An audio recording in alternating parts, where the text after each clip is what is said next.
অবাধ্য প্রণয়িনী পর্ব ৩ লিখেছেন আনান রোজ। রাহির এই ধারালো প্রশ্ন শুনে অনন্যার বুকের ভেতরটা আতঙ্কে ধক করে উঠল। কিন্তু ইজান বিন্দুমাত্র না কেঁপে অত্যন্ত ডোন্ট কেয়ার একটা ভাব নিয়ে রাহির দিকে তাকিয়ে ঠান্ডা গলায় বলল, ওকে ছোটবেলা থেকে কোলে পিঠে করে বড় করেছি। ওর কোন জিনিসে অ্যালার্জি আর ওর সর্দির সমস্যা তা আমি জানবো না তো কে জানবে। ইজানের মুখে এই উত্তরটা শুনে অনন্যা এক তীব্র বিষম খেল। তার ভেতরের আতঙ্ক এবার চরম সীমানায় পৌঁছালো। ইজান যেভাবে সবার সামনে তার উপর অধিকার খাটাচ্ছে আর তাদের ছোটবেলা চেনাশোনার গল্প বলছে, তাতে অনন্যার হাত পা ঠান্ডা হয়ে আসছিল। সে মনে মনে ভীষণ ভয় পেয়ে গেল। ইজান যদি রাগের মাথায় বা পজেসিভনেসের চোটে তাদের জোরপূর্বক বিয়ের কথাও ফাঁস করে দেয়, যদি সে বলে দেয় অনন্যা অন্য কেউ নয়, অনন্যা তার স্ত্রী, অনন্যা নিজের কাঁপতে থাকা হাত দুটো আনারকলি ড্রেসের ঘেরের আড়ালে লুকিয়ে ইজানের চোখের দিকে তাকালো। ইজানের এক ভয়ঙ্কর অধিকার আর জেদের আগুন দাউ দাউ করে জ্বলছিল। ইজান অনন্যার দিকে আরও একটা ফ্রেশ টিস্যু বাড়িয়ে দিতে দিতে রাহির দিকে তাকালো। তার চোখের সে আদিম একগুঁয়েমি আর পজিটিভনেস তখন তুঙ্গে। সে রাগে ও জেদের বসে রাহির সামনে অনন্যাকে নিজের সম্পত্তি দাবি করার জন্য মুখ খুলল। Actually she is my wife. উনি আমার ছোট ফুপুর ফিয়ন্সে ছিলেন। ইজান ওয়াইফ শব্দটা শেষ করার আগেই অনন্যা চেয়ার থেকে ঝটকা দিয়ে উঠে দাঁড়িয়ে প্রলয়ঙ্কারী গলার চিৎকার করে উঠল। তার ফর্সা মুখটা তখন আতঙ্কে এবং রাগে ফ্যাকাশে হয়ে গেছে। বলে অনন্যা আর এক মুহূর্ত সেখানে না দাঁড়িয়ে রাফির হাত ধরে প্রায় টেনে হলের অন্য প্রান্তে গিয়ে যেতে যেতে বলল, রাফি চল, গার্ডেনের প্রোটোকল ফাইলটা ক্রস চেক করতে হবে। রাহি ইজানের দিকে চরম আকাশ থেকে পড়া বিস্ময় নিয়ে তাকিয়ে রইল। তার ফর্সা কপাল জুড়ে তখন এক ডজন সন্দেহের রেখা। ইজানের অতীত জীবনের এই অধ্যায়টির ব্যাপারে সে সম্পূর্ণ অন্ধকারে ছিল। সে জানতই না যে বাংলাদেশে ইজানের অন্য কোথাও বিয়ে ঠিক হয়েছিল কিংবা সে কারো ফিয়ন্সে ছিল। ইজান চোয়াল শক্ত করে অনন্যার যাওয়ার পথের দিকে তাকিয়ে রাগে গজগজ করে যেই না নিজের টিমের দিকে চলে যেতে নিল, অমনি রাহি এক ঝটকায় ইজানের শক্ত হাতটা চেপে ধরল। সে ক্ষুব্ধ ও আহত গলায় জিজ্ঞেস করল, তুমি আগে অন্য কারোর সাথে এনগেজড ছিলে ইজান? একটা বারও এই কথাটা আমাকে বলনি কেন? ইজান রাহির হাতের বাঁধনটা অত্যন্ত ঠান্ডা অথচ নির্মম এক ঝটকায় আলগা করে দিল। তার চোখে কোনো নরম ভাব ছিল না। সে তার চিরাচরিত রাশভারী অহংকারী গলায় বলল, আমার অতীতের প্রতিটা গল্প তোমাকে ধরে ধরে বলতে হবে নাকি রাহি? নিজের লিমিটের মধ্যে থাকো বলেই ইজান রাহিকে ওভাবে স্তব্ধ অবস্থায় দাঁড় করিয়ে রেখে ভারী বুটের আওয়াজ তুলে করিডোর দিয়ে হনহন করে বেরিয়ে গেল। হলের ভেতরে তখন রাহি স্টুডেন্টরা যার যার কাজে ব্যস্ত।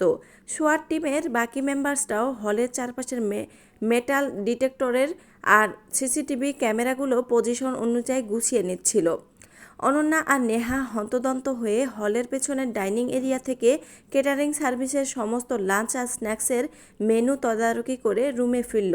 ওদিকে রাহি আর রাকি ছেলেরা মিলে আগামীকালের উদ্বোধনী অনুষ্ঠানের প্রফেসরের বক্তব্য দেওয়ার স্ক্রিপ্টগুলো টেবিল জুড়ে সাজাচ্ছিল।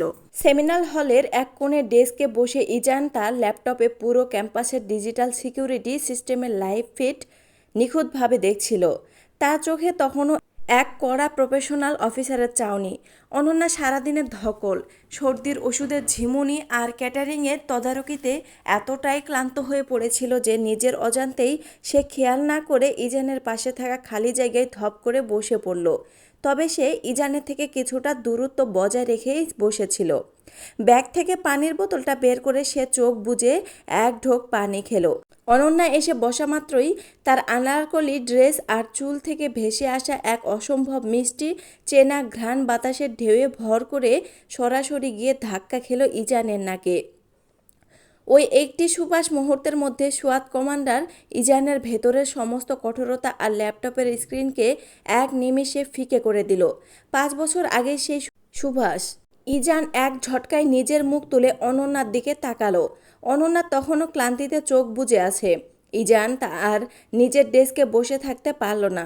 সে চেয়ার ছেড়ে উঠে অত্যন্ত ধীর অথচ শিকারি পায়ে অনন্যার ঠিক পাশে এসে বসল। অনন্যার কানের খুব কাছে নিজের মুখটা এনে ইজান ফিসফিস করে বলল, এখনও একই পারফিউম ইউজ করিস? এই 5 বছরে তোর এই একটা অভ্যাসও বদলালো না। অনন্যা চমকে উঠে চোখ মেলতেই ইজান তার ঠোঁটের কোণে এক অদ্ভুত নরম অথচ বাঁকা হাসি ফুটিয়ে বলল, তোকে কাল থেকে একটা নতুন পারফিউম এনে দেব, রাশিয়ান। এটার চেয়ে অনেক ভালো ঘ্রাণ। অনন্যা ইজানের দিকে এক পলকও তাকালো না। তার চোখে মুখে তীব্র বিরক্তি আর অবজ্ঞা ফুটিয়ে তুলে বরফ শীতল গলায় বলল, আপনার ওই রাশিয়ান পারফিউম নিজের কাছেই রাখুন। আমার লাগবে না সস্তা মানসিকতার মানুষ আর তাদের দেওয়া কোনো কিছু। আমার একদম পছন্দ না। কথাটা বলেই অনন্যা ইজানের পাশ থেকে উঠে দাঁড়াতে গেল, কিন্তু অনন্যা তার নিজের শরীরটা সোজা করার আগেই ইজানের লোহার মতো শক্ত হাতটা এক ঝটকায় অনন্যার ফর্সা কবজি চেপে ধরল। অত্যন্ত রুক্ষ আর আদিম এক টানে সে অনন্যাকে আবার চেয়ারের উপর আশ্রে বসিয়ে দিল। অনন্যা এই আচমকা হামলায় পুরোপুরি থতমত খেয়ে গেল। হলের বাকিরা তখন স্ক্রিপ্ট আর সিসিটিভি তার গোছানোই ব্যস্ত থাকায় কেউ এই কোণটার দিকে খেয়াল করেনি। অনন্যা রাগে, অপমানে আর ক্ষোভে অন্ধ হয়ে ইজানের হাতটা ছাড়ানোর চেষ্টা করতে করতে দাঁতে দাঁত চেপে হিসিয়ে বলে উঠল, কি করছেন আপনি?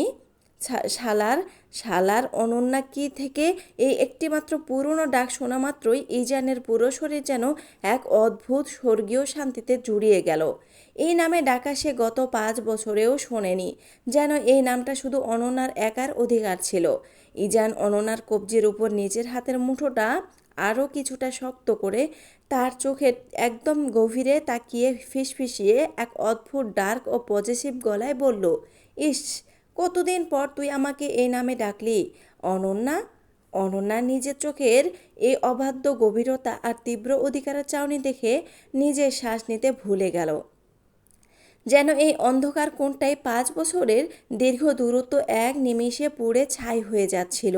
কিন্তু ইজান তখনও অনন্যার ফর্সা কবজিটা তার লোহার মতো শক্ত মুঠোর ভেতরে আটকে রেখেছে। অনন্যার চোখে তখন রাগের আগুন। ইজান তার ঠোঁটের কোণে এক কুৎসিত মন কাড়া হাসি ফুটিয়ে অনন্যার একদম কাছে ঝুঁকে এসে ফিসফিস করে বলল, কিন্তু এবার শুধু শালার কেন? তোর পুরনো ডাকটা শালার চাচু বললি না যে? নাকি এতদিনে তুই অ্যাকসেপ্ট করে নিয়েছিস যে তুই অন্য কেউ নস? তুই আসলে মিসেস শালার মুনতাহির।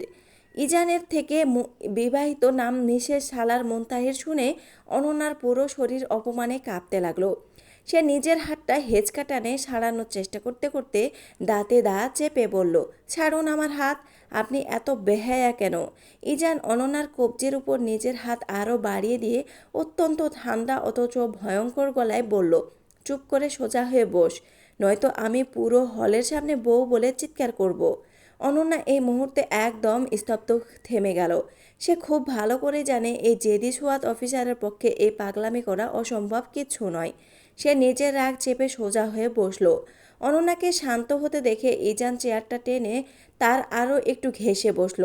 কিছুক্ষণ সে পলকহীন চোখে অনন্যার ফর্সা রাগী মুখটার দিকে তাকিয়ে রইল। ইজানের চোখের সেই আদিম চাউনি দেখে অনন্যার বুকের ভেতরটা তোলপাড় হতে লাগলো। ইজান মনে মনে ভাবছিল, এই দীর্ঘ 5 বছরের মেয়েটা কতটা বদলে গেছে। শরীরের রেখায়, চোখের চাউনিতে এখন এক প্রাপ্তবয়স্ক নারীর পূর্ণতা পেয়েছে, কিন্তু স্বভাবে আগের মতোই জেদি আর স্টাবর্ন রয়ে গেছে। কিছু সময় পর ইজান অনন্যার পায়ের হালকা নীল রঙের জামাটার দিকে তাকিয়ে ভ্রু কুঁচকে বলল, আচ্ছা, তুই কী সব মরা মরা কালারের ড্রেস পরিস বলতো? কাল পরলি সাদা, আজ পরেছিস এই হালকা নীলচে। তোকে না লাল রঙে বেশ মানাই ওই যে 5 বছর আগে আমাদের বিয়ের রাতে যে পরেছিলি। বিয়ের রাতের সেই ভয়ঙ্কর ট্রমাটিক স্মৃতি ইজানের মুখে শোনা মাত্রই অনন্যা তীব্র ঘৃণা নিয়ে ইজানের চোখের দিকে তাকালো। সে একদম বিষাক্ত গলায় বলল, নয়না ফুপু আপনাকে রিজেক্ট করে একদম ঠিক করেছিল। আপনার মতো একটা অহংকারী পশুর সাথে কোনো মেয়ে সুস্থভাবে বাঁচতে পারে না। অনন্যার এই ধারালো তীরে ইজান বিন্দুমাত্র রাগ করল না। সে এক চিলতে বাঁকা হেসে বলল, ও রিজেক্ট করেছিল বলেই তো তুই পেয়েছিস। ওয়েট, ইটস মিন তুই অসুস্থ? মানে? এই যে বললি, আচ্ছা বাদ দে, এত সুন্দর কবে হলি বল? অনন্যা ইজানের এই কথার পিঠে আরও বড় কোনো আঘাত করার জন্য যেই না মুখ খুলতে যাবে, ঠিক তখনই দূর থেকে রাহি জুতো খটখট করে তাদের দিকে এগিয়ে এলো। রাহি এসে কোনো ভনিতা না করে সরাসরি ইজানের পাশের চেয়ারটায় ধপ করে বসে পড়ল। অনন্যা এক মুহূর্ত সময় নষ্ট না করে এক ঝটকায় ইজানের মুঠো থেকে নিজের হাতটা ছড়িয়ে নিয়ে সোজা হয়ে বসল। রাহি অনন্যার দিকে কড়া সন্দেহ ভরা চোখে তাকিয়ে এক কৃত্রিম মুচকি হাসি দিয়ে বলল, অনন্যা, তোমরা যে ছোটবেলা থেকে এক গভীরভাবে পরিচিত তা কিন্তু আমার মোটেও জানা ছিল না। ইজান তো আমাকে এই 5 বছরে একটা বারও তোমাদের কথা বলেনি। অনন্যা রাহির সে বিষাক্ত হাসির জবাবে নিজের মুখে অত্যন্ত মার্জিত ও শান্ত একটা হাসি ফুটিয়ে বলল, পুরনো ডাস্টবিন নতুন জায়গায় গিয়ে আগের গল্প এমনিতেও শেয়ার করে না। আচ্ছা, আমার কাজ আছে, আমি আসছি। কথাটা শেষ করেই অনন্যা চেয়ার ছেড়ে উঠে নিজের ওড়নাটা সামলে হনহন করে হলের মাঝখানের দিকে চলে গেল। অনন্যার ডাস্টবিন বলে তাকে অপমান করে চলে গেছে, এই সত্যটা ইজানের ইগোতে গিয়ে বড় ধাক্কা দিল।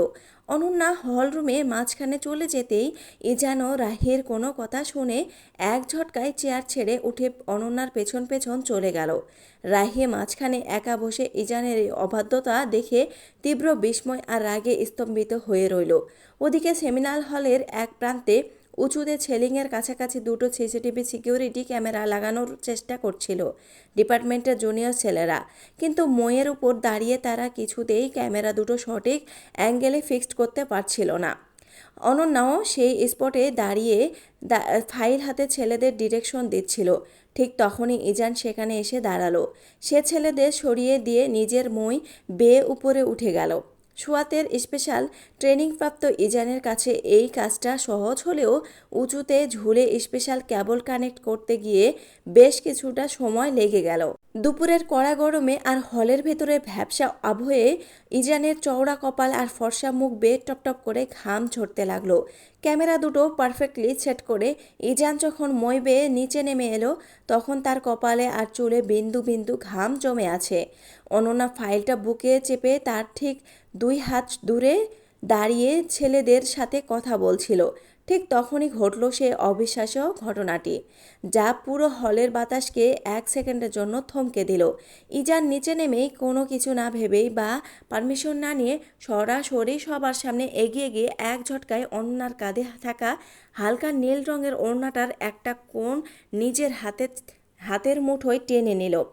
অনন্যা কিছু বুঝে ওঠার আগেই ইজান অত্যন্ত স্বাভাবিক ও কড়া অধিকারে অনন্যার সেই ওড়নার কোণটা দিয়ে নিজের কপালের আর মুখের ঘামগুলো মুছে নিতে লাগলো। ইজানের এই চরম দুঃসাহস আর পাগলামি দেখে পাশে দাঁড়িয়ে থাকা রাহি আর বাকি স্টুডেন্টরা হাঁ করে টাসকি খেয়ে গেল। সবার চোখ ছানা বড়া। অনন্যা নিজের জায়গায় একদম পাথর হয়ে জমে গেল। তার হাত থেকেই ফাইলটা পড়ে যাওয়ার উপক্রম হলো। সবার সামনে ইজান তার ওড়না দিয়ে মুখ মুছছে। হলের ওপাশ থেকে রাহি এই দৃশ্যটি দেখা মাত্রই তার হাতের ফাইলটা দুমড়ে মুচড়ে গেল। রাহের পুরো শরীর রাগে কাঁপতে লাগলো। সে খুব ভালো করে জানে ইজান একমাত্র চরম হাইজিন ফ্রিক মানুষ। সে রাশিয়ায় থাকার সময় ওয়েট নেপকিন বা টিস্যু ছাড়া কখনো কোনো কিছু ব্যবহার করতো না। অত্যন্ত বিলাসী তার পরিষ্কার পরিচ্ছন্ন থাকা সেই সোয়াত কমান্ডার ইজান আজ একটা সাধারণ মেয়ের গায়ের ওড়না দিয়ে সবার সামনে মুখ মুছছে। ইজান ঘাম মোছা শেষ করে অনন্যার ওড়নাটা ছেড়ে দিল। অনন্যার চোখে সে স্তব্ধ ও ভয়ার্ত চাউনির দিকে তাকিয়ে সে তার ঠোঁটের কোণে এক পজিটিভ ডার্ক হাসি ফুটিয়ে ফিসফিস করে বলল, তোর ওড়নার ঘ্রাণটা আজও বদলায়নি অনন্যা। বলেই সে তার সোয়ার টিমকে অর্ডার দেওয়ার জন্য ভারী বুটের শব্দ তুলে করিডোরের দিকে চলে গেল। আর অনন্যা নিজের ওড়নার সেই ভেজা কোণটা হাতের মুঠোয় শক্ত করে চেপে ধরে পুরো হলের হাজারটা সন্দেহ ভরা চোখের মাঝখানে দাঁড়িয়ে তীব্র আতঙ্কে কাঁপতে লাগলো। ইজানের এই অবাধ্য অধিকার বোধহয় এবার সত্যি কোনো বড় ঝড় ডেকে আনতে চলেছে। ইজান একটা ডেভিল হাসি দিয়ে চওড়া পিঠ ঘুরিয়ে 1 সেকেন্ডও দাঁড়ালো না। নিজের সোয়াট টিমের দিকে লম্বা পায়ে হেঁটে চলে গেল। তার আর অনন্যা ঠিক নিজের জায়গায় হাঁ করে স্তব্ধ হয়ে তাকিয়ে রইল। তার মস্তিষ্ক যেন কাজ করা বন্ধ করে দিয়েছিল। সে কি করবে বা কী বলা উচিত তার কিছুই বুঝে উঠতে পারছিল না। ইজান এমন অবাধ্য খামখেয়ালি আচরণ সবার সামনে কেন করছে? সে কি সত্যি কোনো কেলেঙ্কারি ঘটাতে চায়? হঠাৎ করেই নেহা খুব দ্রুত পায়ে অনন্যার পাশে এসে ওকে একটা হালকা ধাক্কা দিল। অনন্যার স্তম্ভিত মুখের দিকে তাকিয়ে চোখ টিপে ইশারায় বেশ রসিয়ে বলল, কী রে অনু, কমান্ডার সাহেবের সাথে তোর ওনার ওই মাখামাখি কিসের ইঙ্গিত? নেহার ধাক্কায় অনন্যার ঘোরটা এক ঝটকায় কেটে গেল। সে এক মুহূর্ত সময় নষ্ট না করে নিজের হালকা নীল ওড়নাটা দ্রুত টেনে টুনে ঠিক করতে করতে সামনের দিকে পা বাড়ালো। ঠিক সে লক্ষ্য করল হলের উপাস থেকে রাহি এক দৃষ্টিতে বিষাক্ত চোখে তার দিকেই তাকিয়ে আছে। অনন্যার করিডোরে ধরে কিছুটা দূরে যেতেই পেছন থেকে রাহির তীক্ষ্ণ কণ্ঠস্বর ভেসে এলো, অনন্যা, একটু শুনবে? অনন্যা নিজের জায়গায় দাঁড়িয়ে পড়ল এবং একটা দীর্ঘশ্বাস ফেলে সোজা হয়ে ঘুরে দাঁড়ালো। রাহি ধীর পায়ে তার সামনে এসে দাঁড়ালো। তার চোখে তখন একধারে ঈর্ষা আর এক অদ্ভুত নিরাপত্তাহীনতা। সে অনন্যার খুব কাছে এসে বলল, তোমার সাথে আমার ইজানকে নিয়ে কিছু জরুরি কথা ছিল। অনন্যা নিজের মুখটা একদম ভাবলেশীন রেখে অত্যন্ত ঠান্ডা গলায় বলল, দুঃখিত ম্যাম, আমি ওনার সম্পর্কে বিশেষ কিছু জানি না। রাহি এক চিলতে বাঁকা হেসে বলে, জানো না মানে? তোমরা তো পূর্ব পরিচিত, তাই না? অনন্যা রাহির চোখের দিকে সরাসরি তাকিয়ে বলল, হ্যাঁ, ফ্যামিলিগতভাবে পরিচিত। ওনার বাবা আমার ফ্যামিলির অনেক ক্লোজ ছিলেন। ব্যাস এটুকুই। রাহির এবার ইজানের উপর নিজের পরম অধিকার জাহির করার জন্য অনন্যার একটা হাত ধরে এক প্রকার আকুতির স্বর নিয়ে বলল, আচ্ছা অনন্যা, ইজানকে নিয়ে আমাকে কিছু বলো না। আমি আসলে ওর মনের মতো হতে চাই না, মানে এমনিতেও ওর মনে শুধু আমি আছি, অন্য কারো জায়গা নেই ওখানে। তাও আর কি একটু জানতে চাওয়া। রাহি এই সস্তা অহংকার আর ইনসিকিউট কথাগুলো শুনে অনন্যার খুব বিরক্তি লাগলো। সে নিজের হাতটা আলতো করে ছাড়িয়ে নিয়ে বলল, আমি এর চেয়ে বেশি কিছু জানি না ম্যাম। ওনার সাথে আমার তেমন কথা হতো না। আচ্ছা, সে আগে কেমন ছিল? আমার মতে উনি মানুষ হিসেবে অত্যন্ত বিরক্তিকর আর অহংকারী। অনন্যার মুখে ইজানকে এমন শুনে রাহি কিছুটা ক্ষুব্ধ হয়ে বলল, কে বলল বিরক্তিকর? সে তো একজন অত্যন্ত সুপুরুষ এবং ড্যাশিং অফিসার। অনন্যা তার ঠোঁটের কোণে এক তাচ্ছিল্যের হাসি ফুটিয়ে বলল, হবে হয়তো, আমার জানা নেই। আসি। কথাটা বলেই অনন্যা হন হন করে সেখান থেকে চলে গেল। কিন্তু যাওয়ার সময় রাহির বলা সেই একটা কথা তার কানে অনবরত তীরের মতো বাজতে লাগলো, ওর মনে শুধু আমি আছি। অনন্যা মনে মনে এক বিষাক্ত হাসল। যে পুরুষকে সে নিজেও চায় না, সেই পুরুষের মনে কে আছে তা নিয়ে তার বিন্দুমাত্র আগ্রহ নেই। এর মাঝেই অনেকটা সময় পার হয়ে গেল এবং অনন্যা দিনের মতোই অনন্যার ক্যাম্পাস ছাড়ার সময় হয়ে গেল। কিন্তু ঠিক যাওয়ার মুহূর্তে নিজের হ্যান্ডব্যাগ হাতড়াতে গিয়ে অনন্যার বুকটা ধক করে উঠল। তার ফোনটা কোথাও নেই। কাজের ব্যস্ততায় সে ফোনটা ঠিক কোথায় রেখেছে একদম মনে করতে পারছে না। সে হন্য হয়ে এদিক ওদিক খুঁজতে লাগলো, কিন্তু কোথাও ফোনটার হুদিস মিলল না। অনন্যা কিছুটা আতঙ্কিত হয়ে পড়ল। এমনিতেই সে টিউশনের টাকা দিয়ে নিজের আর আয়নানের খরচ অত্যন্ত হিমশিম খেয়ে চালায়। তার উপর তার ফোনটাও ছিল ভাঙা স্ক্রিনের। এই পরিস্থিতিতে ফোনটা যদি সত্যি হারিয়ে যায়, তবে নতুন একটা ফোন কেনার সামর্থ্য এই মুহূর্তে তার একদমই নেই। সেমিনার হলের এক কোণে রাফি বসেছিল। অনন্যা ওর কাছে গিয়ে বলল, রাফি, তোর ফোনটা একটু দিবি? আমার ফোনে একটা রিং দিতাম। রাফি নিজের পকেট থেকে ফোন বের করে স্ক্রিন দেখিয়ে আফসোস করে বলল, অনু, আমার ফোনে তো চার্জ শেষ হয়ে গেছে, একেবারে বন্ধ হয়ে গেছে।